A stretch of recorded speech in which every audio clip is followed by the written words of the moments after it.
ఏం తమ్ముళ్ళు ఉత్తరాంధ్ర మీ ఉత్సాహం చూస్తున్నా. ఉత్తరాంధ్రలో స్పందన ఉవ్వెత్తున ఎగిసిపడతా ఉంది. వైసీపీపై విశాఖ విరుచుకుపడతా ఉంది. అవునా కాదా అని మిమ్మల్ని అడుగుతున్నా. కూటమి విజయానికి విజయనగరం జయకేతనం చూపిస్తా ఉంది. వచ్చే కురుక్షేత్రంలో సిద్ధపడడానికి మా ఎక్కువలు సింహాలు గర్జిస్తున్నాయి. నాకు పూర్తి నమ్మకం ఉంది. ఉత్తరాంధ్రలో 35 సీట్లున్నాయి. 35 సీట్లు కూడా డంకా కొట్టి ఎన్డీఏ గెలుస్తున్నాం. గెలిపిస్తారా అని మిమ్మల్ని అడుగుతున్నా. అది మీ పట్టుదల. ఏం తమ్ముళ్ళు మీరు ఎటు చూసినా రాజ్యంలో జనమే జనం. సముద్రాన్ని మించిపోయిన జన సముద్రం. ఇది చూసిన తర్వాత నాకు ఏమాత్రం అనుమానం లేదు. నేను ఒకటే ఈ యొక్క రాజాం సభలో ఒక సవాలు విసురుతున్నా. జగన్మోహన్ రెడ్డికి వైసీపీకి. జగన్మోహన్ రెడ్డి, నీకొచ్చేది కూలీ జనం, మాకొచ్చేది స్వచ్ఛందంగా వస్తున్నారు. ఒక్కొక్క మీటింగ్కి 20 కోట్లు ఖర్చు పెడుతున్నారు. కొన్ని వేల బస్సులు పెడుతున్నారు. బిర్యానీ పాకెట్ ఇస్తున్నారు. క్వార్టర్ బాటిల్ లేకపోతే హాఫ్ బాటిల్ ఇచ్చేసి ప్రజలు తీసుకొస్తే వచ్చిన వాళ్ళు మీటింగ్లో లేరు. ఎక్కడికక్కడ తాగేసి పడుకుంటున్నారు. బస్సుల్లో పేకాట ఆడుకుంటున్నారు. మీలో ఇక్కడ చూస్తే కమిట్మెంట్ ఉండే ప్రజలు ఎక్కడున్నారు? ఈ రాష్ట్రాన్ని బాగు చేసుకోవాలని మీలో తపన కనపడొస్తుంది. అవునా కాదా అని అడుగుతున్నా. నేను ఒకే విషయం చెప్తున్నా. జగన్మోహన్ రెడ్డి, జగన్ కూడా లేదు, జగన్ రెడ్డి పేరు మార్చుకుందాం ఈ రాజ్యం నుంచి. జగన్ రెడ్డి చెప్తున్నాడు. ఇప్పుడు ఆయన మాట్లాడేదానికి చేసేదానికి సంబంధమే ఉండదు. అబద్ధాలు అద్భుతంగా చెప్తాడు. నమ్మించేదానికి చాలా బ్రహ్మాండంగా చెప్తాడు. మీరున్నారో గోతులో పడినట్టే. ఏం చదివాడో నాకు తెలియదు కానీ అబద్ధాల్లో మాత్రం పిహెచ్డి ఈజీగా ఇవ్వచ్చు. మనం అన్ని అబద్ధాలు చెప్పే నాయకుడు. నేను అడుగుతున్నా, ఏ ప్రాంతమైనా బాగుపడాలంటే నీళ్లు కావాలి. అవునా కాదా అని అడుగుతున్నా. నీళ్లు కావాలి. అదే సమయంలో మన పిల్లలకు బాగా చదివించి ఉద్యోగాలు కావాలి. అవునా కాదా అని అడుగుతున్నా. ఉద్యోగాలు రావాలంటే రోడ్లు వేయాలి, కరెంట్ ఉండాలి, మౌలిక సదుపాయాలు ఉండాలి. నేను అడుగుతున్నా, ఈ ఉత్తరాంధ్రలో ఇదే పాలకొండ రోడ్డు ఎంతమంది చనిపోయారు తమ్ముళ్ళు? ఈ రోడ్లో ఎంతమందికి నడువులు ఇరిగిపోయినాయి, కాళ్ళు ఇరిగిపోయినాయి? సమాధానం చెప్తారా? వైఎస్ఆర్ కాంగ్రెస్ దొంగలు అని అడుగుతున్నా. ధైర్యం ఉందా అని అడుగుతున్నా. ఓటు అడిగే హక్కు ఉందా అని మీకు అడుగుతున్నా. ఒక్క విషయం చెప్తున్నా. సాగునీటి కోసం ఉత్తరాంధ్ర సుజల స్రవంతి తెలుగుదేశం పార్టీ హయాంలో 2000 కోట్లు పెట్టాం. పోలవరం నుంచి వంశధార నదుల అనుసంధానం చేయాలనేది ఆలోచన. ఈ ఉత్తరాంధ్ర సుజల స్రవంతి వస్తే నదులన్నీ అనుసంధానం చేస్తే ప్రతి ఎకరాకు నీళ్లు ఇచ్చే అవకాశం వస్తుంది. అలాంటి ప్రాజెక్టు 2000 కోట్లు ఖర్చు పెడితే ఈరోజు వీళ్ళు ఖర్చు పెట్టింది 5 కోట్లు. తారక రామ తీర్థ సాగర్ 284 కోట్లు ఖర్చు పెట్టాం.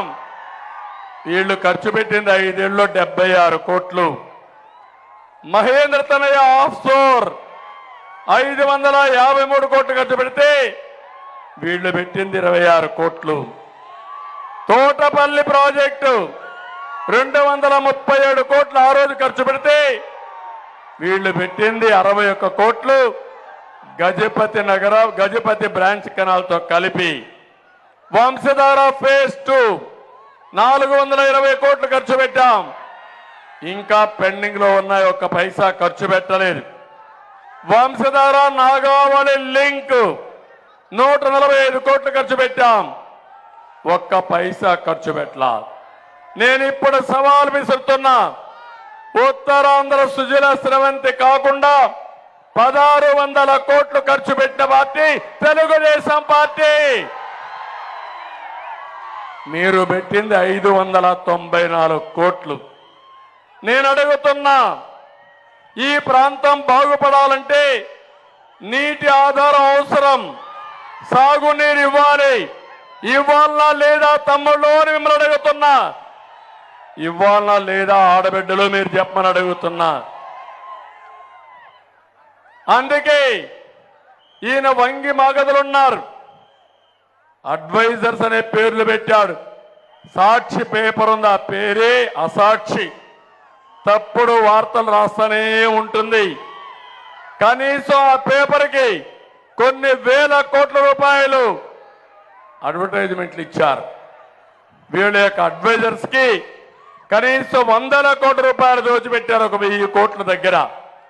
నేను అడుగుతున్నా, ఈరోజు ఆ డబ్బులన్నీ ఖర్చు పెట్టుంటే ఉత్తరాంధ్ర ప్రాజెక్టులు పూర్తయ్యేటివి, మీ జీవితాల్లో వెలుగులు వచ్చేటి. అవునా కాదా తమ్ముళ్ళు? మీరే చెప్పండి. అవును అంటే గట్టిగా చప్పట్లు కూడా చెప్పండి ఎస్ అని. ఈ ముఖ్యమంత్రి అంతా రివర్సే. మీరు ముందుకు నడిస్తే ఆయన వెనక్కి నడుస్తాడు. మీరు ఒకటి చేస్తే దానికి ఆపోజిట్ గా చేస్తాడు. ఇప్పుడు చూడండి, రివర్స్ పాలనతో, విధ్వంస పాలనతో రాష్ట్రాన్ని భ్రష్టు పట్టించిన వ్యక్తి ఈ జగన్ రెడ్డి. ఈరోజు ఇక్కడే చూడండి, భోగాపురం ఎయిర్పోర్ట్, ఇదే జిఎంఆర్, మీ ఊరు వాడే, ఇక్కడే ఈ గడ్డ మీద పుట్టాడు జిఎంఆర్. నేను ముఖ్యమంత్రిగా ఉన్నప్పుడు హైదరాబాద్ లో ఇంటర్నేషనల్ ఎయిర్పోర్ట్ ని, శంషాబాద్ ని ఆయనకు అప్పచెప్పాను. దానికి కారణం ఒకటే, ఆయన నాకు బంధువు కాదు, మా ఊరోడు కాదు, తెలుగువాడు, తెలుగు బిడ్డ, ఎయిర్పోర్ట్ కట్టగలుగుతాడని నిరూపించిన వ్యక్తిని నేను. బ్రహ్మాండంగా కట్టాడు. ఈరోజు హైదరాబాద్ లో ఆర్థిక వ్యవస్థ బ్రహ్మాండంగా ఉందంటే ఎయిర్పోర్టే కారణం.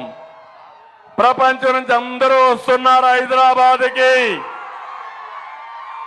ఆ రోజు విమానాలు లేని హైదరాబాదు ఈరోజు ప్రపంచంలో అన్ని నగరాలకు అనుసంధానం అయింది. దీనివల్ల వ్యాపారాలు పెరిగాయి, పెట్టుబడులు పెరిగాయి, మన పిల్లలకు ఉద్యోగాలు వచ్చాయి. ప్రతి ఒక్కరు కోట్ల రూపాయలు సంపాదించే పరిస్థితికి వచ్చారు. అది సంపద సృష్టించడం. నేను ఇక్కడే భోగాపురం ఎయిర్పోర్ట్ ఇచ్చాను. 2700 ఎకరాలు భూసేకరణ చేశాం. నేనుంటే 20 కంతా భోగాపురం ఎయిర్పోర్ట్ వచ్చేది, మీకు పరిశ్రమలు వచ్చేటివి. మీ పిల్లలు హైదరాబాదు, బెంగళూరు పోకుండా మీ ఊర్లో రాజాంలోనో విశాఖపట్నంలో ఉద్యోగాలు వచ్చేటివి. ఈరోజు నేను అడుగుతున్నా, తిక్కలోడు రివర్స్ చేశాడు. రివర్స్ చేసి టెండర్ మళ్ళా పిలిచాడు. నేను ఇచ్చిన భూమిని మళ్ళా కలబెట్టాడు. మళ్ళా వచ్చి ఫౌండేషన్ వేశాడు. అంటే తాళి కడితే మళ్ళా రెండోసారి తాళి కట్టడం. అంటే ఎలాంటి వాడో మీరు అర్థం చేసుకోవాలి. ఇతను ఒక మానసిక రోగి. స్థిమితం లేని వ్యక్తి. కావాలంటే నేను ఎయిర్పోర్ట్ ప్రారంభించాను, ఫౌండేషన్ వేశాను, భూమి అప్పచెప్పాను. నీకు చేతనై ఉంటే ప్రారంభోత్సవం చేసుంటే పూర్తి చేసి నేను అభినందించాను. అవునా కాదా తమ్ముళ్ళు అని మిమ్మల్ని అడుగుతున్నా. పూర్తయిందా ఈరోజు ఎయిర్పోర్టు? కారణం ఎవరు? ఈ ముఖ్యమంత్రి. అవునా కాదా? ఇంకొకటి చెప్తున్నాను, ఇక్కడనే గిరిజన యూనివర్సిటీ, నేను ఆ రోజు గిరిజన యూనివర్సిటీకి 550 ఎకరాలు ఇచ్చి ఎక్కడైతే విశాఖపట్నం దగ్గరనే దాన్ని ప్రారంభించాం. కానీ ఇతను వచ్చి దాన్ని కూడా మళ్ళా రివర్స్ చేశాడు. ఇప్పుడు ఎక్కడుందో ఎవరికీ తెలియదు. ఒక యూనివర్సిటీ వస్తే వేల మంది చదువుకుంటారు, వేల మంది చదువుకుంటే గిరిజనులు బాగుపడతారు. అది కూడా రివర్స్ చేసే పరిస్థితికి వచ్చాడు. ఇంకో పక్క ఇక్కడే బావనపాడు పోర్ట్ ఉంది. నేను ఆ రోజు బావనపాడు పోర్టుకంతా కూడా ఫౌండేషన్ వేశాను, అన్నీ కూడా టెండర్లు పిలిచాను. మళ్ళీ క్యాన్సిల్ చేశాడు. డబ్బుల కోసం కక్కుర్తి పడ్డాడు. మళ్ళా ఇప్పుడు టెండర్లు పిలిచి మళ్ళా వేరే వాళ్ళకి అప్పచెప్పాడు. అంటే మీరు గుర్తుపెట్టుకోవాల్సింది, ఒక ముఖ్యమంత్రి రాష్ట్రాన్ని రివర్స్ తీసుకుపోయాడు. ఇవన్నీ పూర్తయి ఉంటే, నేను అనుకున్న ప్లాన్స్ ప్రణాళికలు అయి ఉంటే హైదరాబాద్ కంటే మిన్నగా ఆంధ్రప్రదేశ్ తయారయ్యేది. నీళ్లుండేటివి, ఉద్యోగాలు వచ్చేటివి, మన పిల్లలు బాగా చదువుకునే వాళ్ళు. అన్నిటినీ దెబ్బతీశాడు.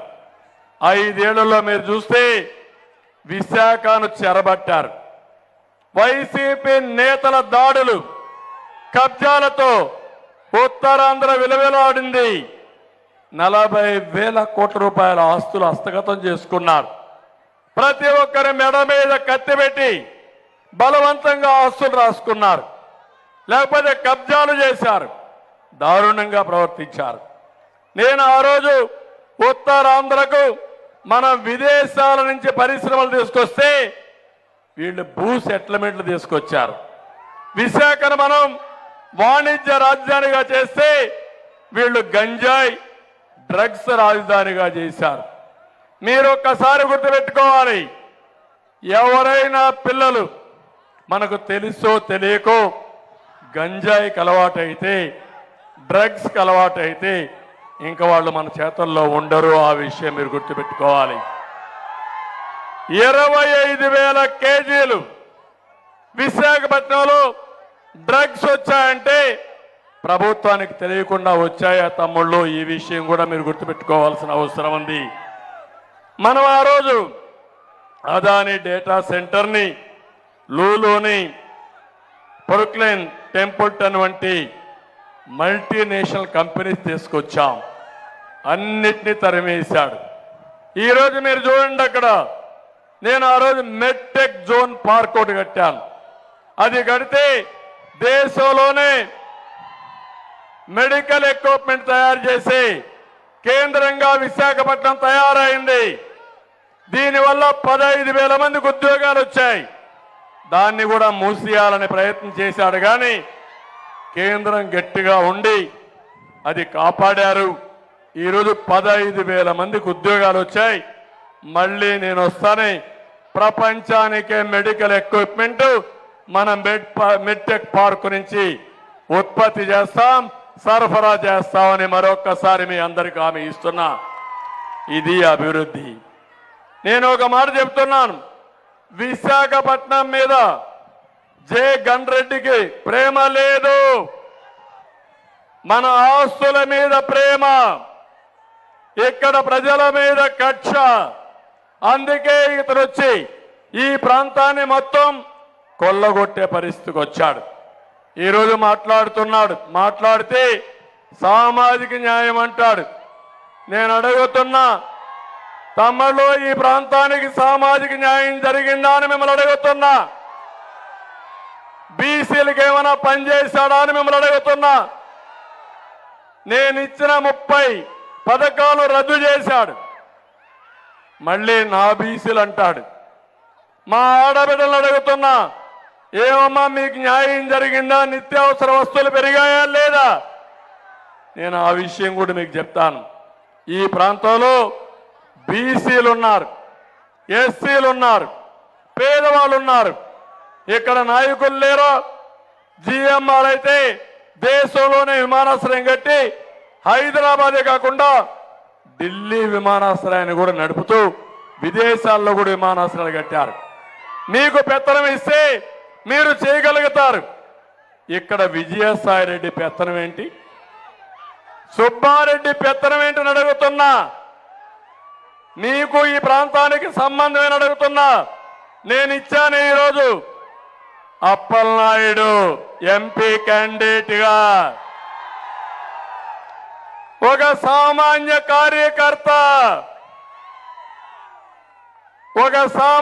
కార్యకర్తని అసాధారణమైన నాయకత్వం ఇచ్చే బాధ్యత నాది. ఆయనకిచ్చిన గౌరవం ఆయనకు కాదు, ఈ విజయనగర పార్లమెంటుకి ఇచ్చిన గౌరవం, రాష్ట్రంలో తెలుగుదేశం పార్టీ కార్యకర్తలకు ఇచ్చిన గౌరవం. రేపు ఏ కార్యకర్తకైనా అలాంటి అవకాశాలు వస్తాయి. కార్యకర్తగా ఉండడానికి వీలు లేదు. కార్యకర్త ఒక నాయకుడు కావాలి. ఈ ప్రాంతానికి నాయకత్వం ఇవ్వాలి, రాష్ట్రానికి నాయకత్వం ఇవ్వాలి, పార్లమెంట్లో రాణించాలి. అది నా సిద్ధాంతం. అదే జగన్ రెడ్డి సుబ్బారెడ్డి పెత్తనం మీ మీద, విజయసాయిరెడ్డి పెత్తనం మీ మీద, మీ బోడి పెత్తనం మా ఉత్తరాంధ్ర పైన దేనికని నేను సవాలు విసురుతున్నా. ఏం తమ్ముళ్ళు మీలో ఆలోచన ఉందా లేదా? మీరు తక్కువ నేను మిమ్మల్ని అడుగుతున్నా. ఎక్కడ పుట్టాడు విజయసాయిరెడ్డి? ఎక్కడ పుట్టాడు సుబ్బారెడ్డి? వీళ్ళ పెత్తనం ఈ ప్రాంతంలో ఏంటని నిలదీస్తున్నా. ఇదే కాకుండా ఎస్సీలకు ద్రోహం చేశాడు, ఎస్టీలకు ద్రోహం చేశాడు, అందరికీ అన్యాయం చేసిన వ్యక్తి ఈ ముఖ్యమంత్రి. 5 ఏళ్లుగా మీరు చూశారు, వచ్చినప్పటి నుంచి అందరి మీద కేసులే. ప్రజాస్వామ్యం పూర్తిగా అపహాస్యం అయిపోయింది. ఈరోజు మేము మీటింగ్ పెట్టగలిగాం. మేము మీటింగ్ పెట్టామంటే ఎన్నికలు వచ్చాయి కాబట్టి, ఎన్నికల కమిషన్ వచ్చింది కాబట్టి మీటింగ్లు పెట్టే పరిస్థితికి వచ్చాం. నేను 14 సంవత్సరాలు ముఖ్యమంత్రిని. నా రికార్డు ఎవరు కూడా తీసేయలేరు. ఆ విషయం మీరు గుర్తుపెట్టుకోవాల్సిన అవసరం ఉంది. నా ఆవేదన, నా బాధ ఈ పేద ప్రజల కోసం. అందుకే రాత్రింబగళ్ళు నేను పనిచేస్తున్నా. నేను అడుగుతున్నా మిమ్మల్ని అందరినీ, మీకు అన్యాయం జరిగితే అన్యాయం అని చెప్పే హక్కు నాకుందా లేదా? తమ్ముళ్ళు, ఆడబిడ్డలు మీరే చెప్పండి. ధరలు పెంచితే ధరలు పెంచారు అన్యాయం అని చెప్పాలనా లేదా? నేను మీ ప్రాంతంలో సాగునీటి ప్రాజెక్టులు లేకపోతే, తాగడానికి నీళ్లు లేకపోతే నేను తాగడానికి నీళ్లు లేవనా గట్టిగా చెప్పాలనా లేదా? నా మీద తప్పుడు కేసులు పెట్టారా లేదా? నన్ను వేధించారా లేదా? నా మీద రాళ్ల దాడి చేశారా లేదా? ఎక్కడ పోతే అక్కడ నా మీద దాడులు చేశారా లేదా? ఈరోజు మాట్లాడుతున్నాడు సజ్జల గజ్జల. ఆ సజ్జల మాట్లాడతాడు, జగన్మోహన్ రెడ్డి పైన గులకరాయి పడితే తెలుగు జాతి పైన పడినట్టంట. నా మీద రాళ్ల దాడి చేస్తే ఆ దాడి మాత్రం చేయొచ్చంట. ఏమమ్మా అర్థమైందా మీకు? ఈరోజు మీరు చూడండి, నేను కష్టాల్లో ఉన్నప్పుడు, నన్ను జైల్లో పెట్టినప్పుడు మా కుటుంబం కూడా చాలా ఇబ్బంది పడ్డారు. ఓసారి బాధ కలుగుతుంది. ఇక్కడే ప్రతిభా భారతి గారు ఉన్నారు. ఆవిడ మొదటి నుంచి రాజకీయాల్లో ఉన్నారు. ఎప్పుడూ మా మిస్సెస్ అయితే, నా భార్య అయితే ఇంట్లో నుంచి బయట రాలేదు. ఎన్టీ రామారావు గారి బిడ్డగా ఉన్నా, ఆయన ముఖ్యమంత్రి 8 ఏళ్లున్నా, నేను 9 సంవత్సరాలు ముఖ్యమంత్రి చేసిన, మళ్ళా మొన్న 5 సంవత్సరాలు ముఖ్యమంత్రిగా ఉన్నా, ఏ రోజు బయట చెరగదు. అలాంటి వ్యక్తిని అసెంబ్లీలో పెట్టి ఇష్టానుసారంగా తిట్టారా లేదా అని అడుగుతున్నా. ఒక ఆడబిడ్డకి ఇచ్చే గౌరవం ఇదేనా అని అడుగుతున్నా. ఈరోజు నేను చేసిన విషయాలు చూసిన తర్వాత ఆవిడికి బాధ కలిగి ఒక కుటుంబ సభ్యురాలుగా ఈ రాష్ట్రం మీద ఒక బాధ్యతతో దగ్గర చూస్తే 6 నెలలు నిజం గెలవాలనే కార్యక్రమం కింద ఊరూరు తిరిగింది.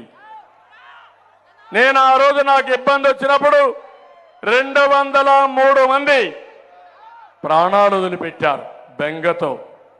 చాలా బాధపడుతూ ఈ నాయకుడికి ఈ మారిగి జరిగిందని దగ్గర 80 దేశాల్లో నా కోసం పెద్ద ర్యాలీలు తీశారు.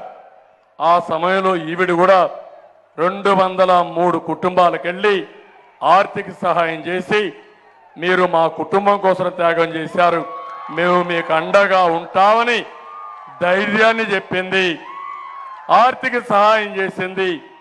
ఆ పిల్లల్ని చదువు కావాలంటే ఎన్టీఆర్ మెమోరియల్ ట్రస్ట్లో చదివిస్తానని భరోసా ఇచ్చింది. అండగా ఉంటామని నా కుటుంబమే కాదు మా కోసం త్యాగం చేసిన ప్రతి ఒక్క కుటుంబం మా కుటుంబమేనని రాష్ట్రం అంతా తిరిగి చెప్పగలిగింది. దగ్గర 25 పార్లమెంట్లో 95 అసెంబ్లీ నియోజకవర్గంలో ఎప్పుడు బయట రాని వ్యక్తి 9079 కిలోమీటర్లు తిరిగి నిజం గెలవాల కోసం చేసి ఆవిడ రాష్ట్రమే ఒక కుటుంబం, నేను ఎప్పుడు రాజకీయాల్లోకి రాలేదు, అన్యాయం జరిగింది ప్రజలకు చెప్పాలని రోడ్డు మీదకి వచ్చి చెప్పిన వ్యక్తి.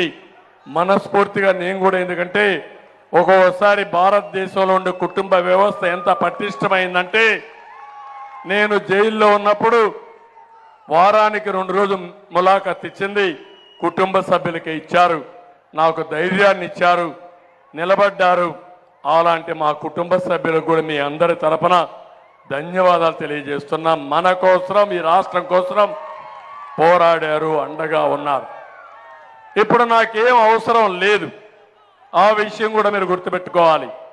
14 ఏళ్ళు ముఖ్యమంత్రిగా ఉన్నా, మళ్ళీ అయితే ముఖ్యమంత్రి అవునే కాదా? మా వాళ్ళు ఎక్కడ చూసినా ఆంధ్రప్రదేశ్కి మంచి డ్రైవర్ కింద నా ఫోటో వేసి ఏపీ డ్రైవర్ సిబిఎన్ అని ఎక్కడైనా వేస్తున్నారు. 14 ఏళ్ళు నడిపించాను ఈ రాష్ట్రాన్ని, సమైక్య ఆంధ్రప్రదేశ్ నడిపించాను, నవ్య ఆంధ్రప్రదేశ్ నడిపించాను. మళ్ళీ హామీ ఇస్తున్నా, నాకు ఏ ఆలోచన లేదు, నష్టపోయిన మిమ్మల్ని మళ్ళీ గట్టెక్కించి ఈ రాష్ట్రాన్ని బాగు చేయాలని ఏకైక కోరిక, ధ్యేయం, ఆశయం. నేను అందుకే ఈరోజు మేము ఎన్డీఏతో పొత్తు పెట్టుకున్నాం. ఇక్కడే పవన్ స్టార్ పవన్ కళ్యాణ్ గారు ఉన్నారు. ప్రజలంటే అభిమానం ఉండే వ్యక్తి, బాధ్యతతో ప్రవర్తించే వ్యక్తి. ఈ రాష్ట్రం ఇబ్బందుల్లో ఉంటే సినిమా రంగాన్ని వదిలి ప్రజల కోసం పోరాడతాను, రాష్ట్ర భవిష్యత్తును కాపాడుతానని చెప్పిన వ్యక్తి పవన్ కళ్యాణ్ గారు. ఆయన వచ్చినప్పుడు మీరు చూశారు, ఒకే మాట చెప్పాడు, ఈ రాష్ట్ర పరిస్థితి నాకు అర్థమైంది, హలో ఏపీ, ఈ రాష్ట్రాన్ని కాపాడాలి, మీరు కూడా కలిసి రమ్మని పిలిపించాడు. పిలిపించిన తర్వాత మీరు ఒక్కసారి చూస్తే ఆయన్ని ఎన్ని ఇబ్బందులు పెట్టారు, ఎన్ని విధాల అవమానం చేయాలో చేశారు, మానసికంగా ఇబ్బంది పెట్టారు, శారీరకంగా ఇబ్బందులు పెట్టారు. కానీ మడమ తిప్పని నాయకుడిగా గట్టిగా నిలబడి ప్రజల కోసం పోరాడుతున్న వ్యక్తి పవన్ కళ్యాణ్, సూపర్ స్టార్ అని చెప్పి నేను మీకు తెలియజేస్తున్నా. ఇంకో పక్క కేంద్రం ఉంది, కేంద్రంలో నరేంద్ర మోడీ గారు ఉన్నారు. ఎవరికన్నా అనుమానం ఉందా తమ్ముళ్ళు, మళ్ళా నరేంద్ర మోడీనే ప్రధానమంత్రి అవునా కాదా? 3వ సారి కూడా అవుతారు. భారతదేశాన్ని ప్రపంచ పటంలో పెట్టడానికి, పేదరిక నిర్మూలన కోసం ఆయన పనిచేస్తున్నారు. ఇప్పుడు బీజేపీ, తెలుగుదేశం, అదే మరి జనసేన కలిసి వచ్చాం. నిన్ననే మోడీ గ్యారంటీ స్కీమ్స్ కింద ఆయన కూడా ఒక కార్యక్రమం తీసుకొచ్చారు. అదే మరి మనం సూపర్ 6 తీసుకొచ్చాం. ఈ రెండు కలిపితే మీ జీవితాలలో వెలుగులు తీసుకొచ్చే బాధ్యత, తమ్ముళ్ళు మీకు ఉద్యోగాలు ఇప్పించే బాధ్యత మాదే. ఇది అసాధ్యమేం కాదు, ఇది సాధ్యం. అందుకే నేను ఈరోజు హామీ ఇస్తున్నా, ఈ రాజ్యంలో మళ్ళా ఈ రాష్ట్రానికి పూర్వ వైభవం తేవాలని, నష్టపోయిన మీకు లాభం జరగాలని, నా అనుభవం ఈ రాష్ట్రానికి పనిచేయాలని నా చివరి కోరిక, ఏకైక కోరిక. 45 నన్ను ఆశీర్వదించారు, గౌరవించారు. తెలుగువాడికి ఎవరికి దక్కని గౌరవం నాకు దక్కింది. అందుకే నేను, మా కుటుంబం అందరం కూడా మీకు రుణపడి ఉన్నాం. ఆ రుణం తీర్చుకునే రోజు దగ్గరలో ఉంది. 14 ఏళ్లుగా సీఎంగా ఎంతైతే పనులు చేశారో రాబోయే 5 సంవత్సరాలు దానికంటే ఎక్కువగా చేసి మీ రుణం తీర్చుకుంటా. అది నా పట్టుదల. అదే నేను ఈరోజు మీకు అందరికీ ఇచ్చే హామీ. ఎప్పుడు కూడా ఏ నాయకుడు కూడా సంపద సృష్టించాలి, ఆదాయం పెంచాలి, ఆ ఆదాయాన్ని సంక్షేమానికి, అభివృద్ధి ఖర్చు పెట్టాలి. అవునా కాదా? కానీ ఈ రాష్ట్రంలో అది జరగడం లేదు. మన హయాంలో మీ ఇళ్లలో సంపద సృష్టించాం. ఈరోజు జగన్ ఇంట్లో సంపద సృష్టించుకున్నాడు. మొత్తం మీరు చూడండి, దేశంలోనే నెంబర్ 1 సంపన్నుడు జగన్మోహన్ రెడ్డి. దేశంలో నిరుపేదలుండే రాష్ట్రం ఆంధ్రప్రదేశ్ రాష్ట్రం. ఇంకో పక్క నాడు మన బిడ్డలకి ఉద్యోగాలు ఇచ్చాం. నేడు జగన్ గంజాయి డ్రగ్స్ ఇస్తున్నాడు. నాడు ఉత్తరాంధ్రలో పెట్టుబడులు వచ్చాయి. నేడు ఊరూరా బుల్డోజర్తో కూల్చివేతలు వచ్చాయి. మనది సంక్షేమ రాజ్యం, జగన్ది విధ్వంస రాజ్యం. ప్రజా వేదిక కూల్చివేతతో ప్రారంభించిన విధ్వంసతంది. నాడు ప్రశాంతమైన ఉత్తరాంధ్ర, నేడు కబ్జాల ఉత్తరాంధ్ర. ఇది ఆయనకు మనకు తేడా. ఇప్పుడు నేను ఒకటి హామీ ఇస్తున్నా, మా ఆడబిడ్డలకి ఆడబిడ్డ నిధి కింద మీరు ఒక్కసారి ఇంట్లో కూర్చొని బేరే చేయండి. నేనిచ్చే స్కీముల వల్ల మీరు లాభపడతారా, జగన్మోహన్ రెడ్డి వల్ల లాభపడ్డారా, నా పరిపాలనలో మీకు మంచి జరిగిందా, మంచి జరుగుతుందా, జగన్మోహన్ రెడ్డి వల్ల లాభం జరుగుతుందో ఒక్కసారి బేరీ చేసుకోండి. ఎందుకు నేను ఈ విషయం చెప్తున్నానంటే, ఈరోజు మీరందరూ కూడా గుర్తుపెట్టుకోవాల్సింది, ఈ ముఖ్యమంత్రి వల్ల అన్ని పెరిగిపోయినాయి.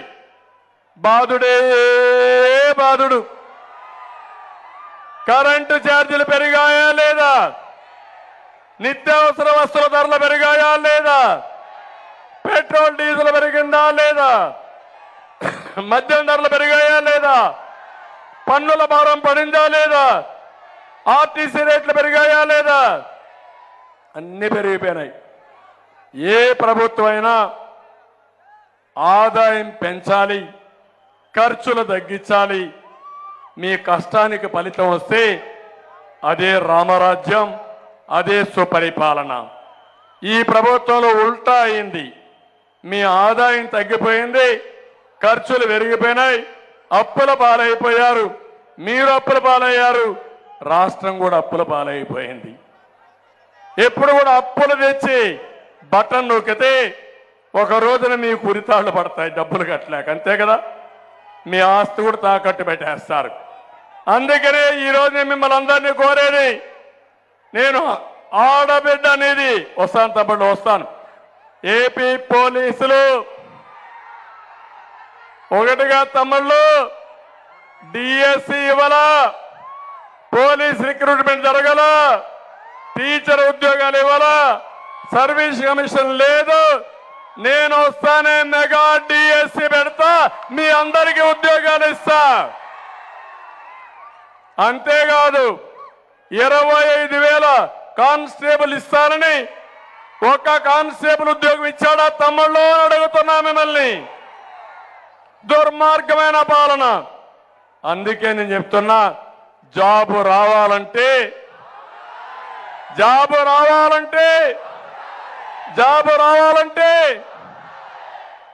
మళ్ళీ మీ ఉద్యోగాలు రావాలంటే పిల్లలు గుర్తుపెట్టుకోండి, ఫస్ట్ టైం ఓటర్స్, మొదట ఓటేసే పిల్లలు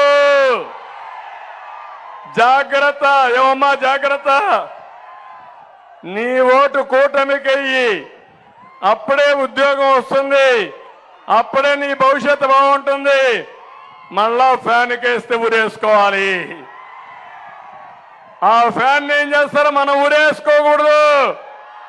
ఆ ఫ్యాన్ అయిపోయింది, ఆ ఫ్యాన్ పని తిరిగే పరిస్థితి లేదు.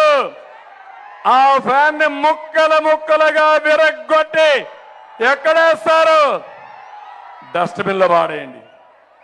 ఆ తర్వాత మీరు సైకిల్ ఎక్కండి, జనసేన జెండా పట్టుకోండి, అక్కడి నుంచి కమలం పువ్వు కూడా సైకిల్ పైన పెట్టుకోండి, ముందుకెళ్ళండి. మేము నడిపిస్తాం, మీకు అండగా ఉంటామని మీకు తెలియజేస్తున్నా. తమలో పిల్లలందరికీ హామీ ఇస్తున్నాం, 5 ఏళ్లలో 20 లక్షల ఉద్యోగాలు ఇస్తాం. మీకు అన్ని రిక్రూట్మెంట్లు పెడతాం, పెట్టుబడులు వస్తాయి. భోగాపురం విమానాశ్రయం 1.5 సంవత్సరంలో పూర్తి చేస్తాం. ఇంకో పక్క 3,000 రూపాయలు నిరుద్యోగ భృతి ఇస్తాం. మా ఆడబిడ్డలకి ఏదైతే ఆడబిడ్డ అనేది ఒక్కొక్కరికి 1,500 రూపాయల చొప్పున ఇంట్లో ఎంతమంది ఉంటే అంతమందికి ఇస్తారు. తల్లికి వందనలు ఒక బిడ్డకు 15,000 రూపాయల చొప్పున ఎంతమంది పిల్లలుంటే అంతమందికి ఇస్తాం. గ్యాస్ అయితే వంట గ్యాస్ 3 సిలిండర్లు ఉచితంగా ఇస్తాం. ఆర్టీసీ బస్సుల్లో ఉచిత ప్రయాణ సౌకర్యం చేస్తాం. డాక్రా సంఘాలు నేనే పెట్టాను. ఇప్పుడు కేంద్రం కూడా నారీ శక్తి కింద ముందుకు వస్తున్నారు. కేంద్రంతో సహకారం తీసుకుని, ఎందుకంటే 2 పార్టీలు కూడా ఎన్డీఏనే, ఆ సహకారం కూడా తీసుకుని మా ఆడబిడ్డల్ని లక్షాధికారులుగా చేసే బాధ్యత మాది. కేంద్రం ఆలోచన కూడా అదే. ఎందుకు ఈ మాట చెప్పానంటే, డాక్రా సంఘాల ద్వారా చదువుకున్న పిల్లల్ని ప్రోత్సహించి ప్రోత్సాహాలు ఇస్తే మీరు బ్రహ్మాండంగా వస్తారు. అది చేస్తాం. అన్నదాత గవర్నమెంట్ ఆఫ్ ఇండియా కూడా కిసాన్ అనే కార్యక్రమం ముందుకు వచ్చారు. ఇప్పుడే 6,000 రూపాయల సంవత్సరానికి ఇస్తున్నాడు. జగన్మోహన్ రెడ్డి ఇచ్చేది 7,500 ఇస్తానని చెప్పింది 12,500 చేసింది మోసం. అందుకే నేను హామీ ఇస్తున్నా, తెలుగుదేశం వస్తానే, ఎన్డీఏ ఇక్కడ వస్తానే 20,000 రూపాయలు అన్నదాత కింద ఇచ్చి మీ రుణం తీర్చుకుంటాను. రైతునే రాజుగా చేస్తాం. ఇంకొక పక్క ఈరోజు మీరు చూస్తే ప్రతి ఒక్క పేదవాడికి పింఛను వేస్తాం. 4,000 రూపాయలు పింఛన్లు ఇస్తాం. పింఛను ఏప్రిల్ నుంచి అమలు చేస్తాం. జూన్ 4వ తారీఖు రిజల్ట్స్ వస్తాయి. జూలై నెలలో 3 నెలల పింఛన్లు బకాయిలు ఇచ్చి 4,000 రూపాయల చొప్పున ఇచ్చే బాధ్యత మాది. ఇంటి దగ్గరనే ఇస్తాం. 1వ తారీఖున ఇస్తాం. అందరికీ పింఛన్లు ఇచ్చే బాధ్యత, వెనుకబడిన వర్గాలకైతే 50 సంవత్సరాలకే పింఛన్ ఇచ్చే బాధ్యత మేము తీసుకుంటామని మీ అందరికీ హామీ ఇస్తున్నా. గవర్నమెంట్ ఆఫ్ ఇండియా కూడా గరీబ్ కింద ఒక కార్యక్రమం తీసుకొచ్చారు. పేదవాళ్ళని ఆదుకోవడానికి ఇప్పుడిచ్చే బియ్యం, ఉచిత బియ్యం కంటిన్యూ చేస్తున్నారు. ఇంకా చాలా కార్యక్రమాలు చేస్తున్నారు. నేను అందుకనే P4 పాలసీ కూడా తీసుకొచ్చా. నా జీవితం ఈ పేదవాళ్ళకు అంకితం. పేదరికం నుంచి పైకి తేవడమే నా ధ్యేయం. ఏ పని చేసినా ఈ పేదవాళ్ళ కోసమే చేస్తాను. నేను టెక్నాలజీ కూడా ఉపయోగించుకుని మీకు అండగా నిలబడి మీ కుటుంబాలకు తోడుగా ఉంటానని మరొక్కసారి మా పేదవాళ్ళందరికీ హామీ ఇస్తున్నా. ఇది కాకుండా ఇంకొకసారి చూస్తే వాలంటీర్స్ యొక్క జీతం కూడా 5,000 నుంచి 10,000 రూపాయలు పెంచుతున్నా. వాలంటీర్లు కూడా ఆలోచించుకోవాలి. నాతో ఉంటే మీకు భవిష్యత్తు ఉంటుంది. వైఎస్ఆర్ కాంగ్రెస్ పార్టీలో ఉంటే వాళ్ళకి సహకరిస్తే మీరు ఊడిగం చేయాల్సి వస్తుంది. మీకు స్వేచ్ఛ కావాలి. చదువుకున్న పిల్లలు ఉన్నారు. 10,000 ఇవ్వడమే కాదు, ఒక్కొక్కరిని లక్షల రూపాయలు సంపాదించే మార్గం కూడా నేను చూపిస్తాను. స్కిల్ డెవలప్మెంట్ చేస్తారని వారందరికీ హామీ ఇస్తున్నా. ఇక్కడ ఒక ఆయన ఎమ్మెల్యే ఉండేవాడు నిన్నటి వరకు, ఇప్పుడు ట్రాన్స్ఫర్ అయ్యి వెళ్ళిపోయాడు ఎంఆర్ఓ కింద. మీరు చూసారా తమిళలో ఎమ్మెల్యేలు కూడా ట్రాన్స్ఫర్లు చేసేస్తున్నారు. అంటే ఈ ఊర్లో మీరు ఎవరు ఓటేయరు, ఇంకో ఊరికి పోతే మోసం చేయొచ్చు. అదే జగన్ రెడ్డి. అందుకే చెప్పా, జగన్ రెడ్డి మోసగాడు. చెప్పేటి అన్ని అబద్ధాలే, చేసేంత మోసాలే. నిన్న గులకరాయి డ్రామా ఏంటమ్మా? ఏ రాయి అది? పెద్ద రాయా? నా మీద వేశారు. విశాఖపట్నంలో ఇంత రాయి వేశారు, కిందన పడింది, అది కనపడస్తా ఉంది. ఈయన మీద ఎవరో గులకరాయి వేశారంట, అది వచ్చి తగిలిందంట, ఎక్కడా కనపడలేదు. అంటే ఒకప్పుడు కట్టుకథ మాట్లాడేవాళ్ళు కొంతమంది వచ్చేవాళ్ళు మన ఊరికి, మనల్ని మణికట్టేది అనేవాళ్ళు. జ్ఞాపకాలు ఉన్నాయి పాత రోజుల్లో. అద్దో గుడ్డ అనేవాళ్ళు, అద్దో పొదిగింది అనేవాళ్ళు, అప్పుడే లేచిపోతా ఉందనేవాళ్ళు. మనం చూస్తా అన్నీ అయిపోతాయి, అవునా కాదా? అలాంటి కనుకట్టు కట్టే వ్యక్తి జగన్మోహన్ రెడ్డి డ్రామాలు ఆడుతున్నాడు నాతో. కరెంట్ ఆఫ్ అయిపోయిందంట, నేనే ఆఫ్ చేశానంట పోయి. నేను కరెంట్ ఆఫ్ చేసి అంటే గవర్నమెంట్ నాదా? చెత్త మాటలు, చెత్త ప్రవర్తన, బుద్ధి లేనితనం. అంటే నువ్వేం చెప్తే మేము నమ్మాలా? ఇంకో పక్క బాబాయిని చంపేసి, గొడ్డలతో చంపేసి, గుండెపోటు అని చెప్పి నాటకాలాడి నారాసుర రక్త చరిత్రని ఇన్ని ఆడి, అంటే ఇతను చేసే నేరాలని వేరే వాళ్ళపైన దోసేసే దిట్ట. అంటే ఎవరైతే బాధితులు ఉన్నారో వాళ్ళని నిందితులుగా చేసి జైల్లో పెట్టేస్తున్నాడు. అదే మరి నన్ను కూడా పెట్టేశారు జైల్లో, మీరు చూశారు. ఇలాంటి దొంగల్ని ఏం చేయాలో మీరే ఆలోచించండి. ఇలాంటి నేరస్తులను ఏం చేస్తారో మీరే ఆలోచించండి.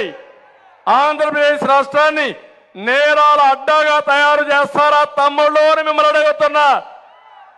రాజ్యాంని మరో పులివెందలు చేస్తారా అని మిమ్మల్ని అడుగుతున్నా. రాజ్యాంలో గొడ్డలి సంస్కృతి మీకు కావాలా అని మిమ్మల్ని అడుగుతున్నా. ఎవరికి రక్షణ ఈ రాష్ట్రంలో? అందుకే నేను చెప్తున్నా, ఇప్పుడు కొత్తగా మోసం చేయడంలో ఎమ్మెల్యేలందరినీ ట్రాన్స్ఫర్ చేసేస్తున్నాడు, ఎంపీలు కూడా ట్రాన్స్ఫర్ చేసేస్తున్నాడు. నాగావళి ఇక్కడే ఉంది. ఏం తమ్ముళ్ళు మీ అందరికీ ఇసుక దొరుకుతా ఉందా? ఇసుక దొరుకుతా ఉందా? ఒకప్పుడు ఒక ట్రాక్టర్ 1000 రూపాయలు, ఇప్పుడు ఎంత? ఇప్పుడు 5,000. అవునా కాదా? ఒకటి కాదు, ఇలాంటివన్నీ ఈ ఎమ్మెల్యేకి ఉన్నప్పుడు ముగ్గురున్నారు. ఒక ఆయన ఎమ్మెల్యేగా Jogulu, MLC Vikrant, ZP chairman చిన్న శ్రీను, ముగ్గురిది జాయింట్ వెంచర్ ఇది. అంటే మీ రాజా మీరు అబ్బ సొమ్ము దోచుకోవడానికి ఏ పని చేసినా 5% ఇచ్చేయాలి. అవునా కాదా? అంటే వీళ్ళ ఇష్టం. పేదవాళ్ళకు సెంటి భూమిలో కూడా 10,000 రూపాయలు కొట్టేశారు. ఈ విధంగా ఒక ఎకరాకు 10 లక్షలు కొట్టేశారు. అందుకే నేను మిమ్మల్ని అందరినీ ఒకటే కోరుతున్నా, ఈరోజు ఇక్కడ సమర్థులైన వ్యక్తులు నేను ఇచ్చాను. ఇక్కడ రాజాం రాగానే పాలకొండ రోడ్డు బ్రహ్మాండమైన రోడ్డుగా తయారు చేసి, రాజాంలో అండర్ గ్రౌండ్ డ్రైనేజ్ కూడా తయారు చేసి, ఈ స్ట్రైట్ రోడ్ చూస్తే ముచ్చటేస్తా ఉంది, బ్రహ్మాండం కనపడిస్తా ఉంది. ఈ రోడ్డుకి కానీ బాగా రోడ్డు వేస్తే అదిరిపోతుంది. తప్పకుండా వేసే బాధ్యత నాదని మరొక్కసారి మీ అందరికీ హామీ ఇస్తున్నా. రాజాంకి అవుటర్ రింగ్ రోడ్డు తీసుకొస్తాం. ఓ పేరులో అన్ని రోడ్లు అభివృద్ధి చేస్తాం. రాజాం పట్టణంలో 12 పైన పరిశ్రమలు సిక్కైపోయినాయి, అవన్నీ కూడా తెరిపిస్తాం. మళ్ళా పరిశ్రమలు తెప్పించే బాధ్యత తీసుకుంటా అని మీ అందరికీ హామీ ఇస్తున్నా. 2000 ఇండ్లు టిట్కోలో ఉన్నాయి, ఇక్కడ కట్టాం. దుర్మార్గమైన ముఖ్యమంత్రి మీకు ఆ ఇండ్లు కూడా ఇవ్వలేదు. నేను వస్తానే మళ్ళా ఉచితంగా టిట్కో ఇళ్లు మీకు అప్పచెప్తాను. పేదవాళ్ళందరికీ ఇండ్లు కట్టిస్తాం. పేదవాళ్ళందరికీ 2 సెంట్ల భూమి ఇప్పిస్తా, ఇంటి జగాలు ఇప్పిస్తా. కేంద్ర ప్రభుత్వం ఇచ్చే డబ్బులే కాకుండా మనం కూడా డబ్బులు ఇచ్చి మీ ఇండ్లు పూర్తి చేస్తాం. ఇప్పుడు జగన్మోహన్ రెడ్డి ఇచ్చిన ఇండ్లు కూడా నేను రద్దు చేయను, అవి కూడా కట్టిస్తా. నాకు ఆయనకు అదే వ్యత్యాసం అని మీ అందరికీ విజ్ఞప్తి చేస్తున్నా. నీది విధ్వంసం, నాది నిర్మాణం. నేను ఎప్పుడు కూడా మంచి ఉంటే మంచిగా తీసుకుంటా, చెడు అయితే ఖండిస్తా, దొంగలైతే పట్టుకుంటా, దొరలైతే సన్మానిస్తా. అది నా విధానం. మంచిని మంచిగా చూస్తాను, చెడును చెడుగా చూస్తాను. చెడు వ్యక్తుల్ని పూర్తిగా కంట్రోల్ చేసే బాధ్యత తీసుకుంటాను. నాగావళి పైన బలసవరేవు దగ్గర వంతెన నిర్మాణం పూర్తి చేయాలన్నారు. దీనివల్ల ఆముదాల వలస రాజా మధ్య సౌకర్యాలు బాగుంటాయి. తోటపల్లి ప్రాజెక్టు పనులన్నీ పూర్తి చేశాం. మళ్ళీ కాలువలు కూడా దొవలేదు, అవన్నీ పూర్తి చేసి మీకు అందరికీ అప్పచెప్తానని చెప్పి తెలియజేసుకుంటూ మరొక్కసారి ఇక్కడ చెట్టుకు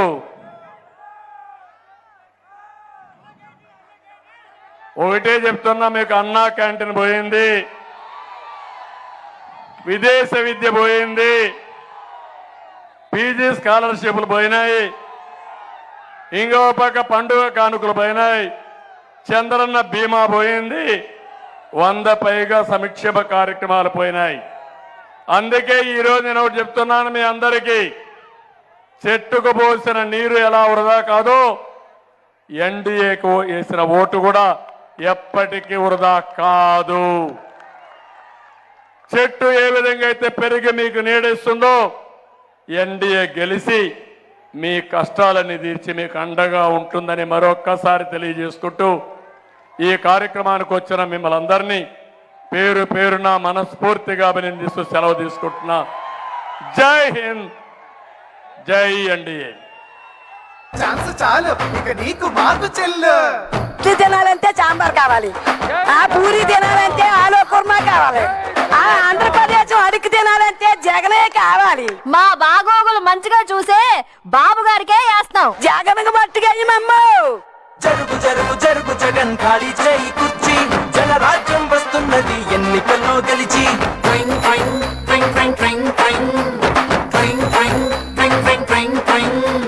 జరుగు జరుగు జరుగు జగన్ ఖాళీ చేయి కుర్చీ, జనరాజ్యం వస్తున్నది ఎన్నికల్లో గెలిచి.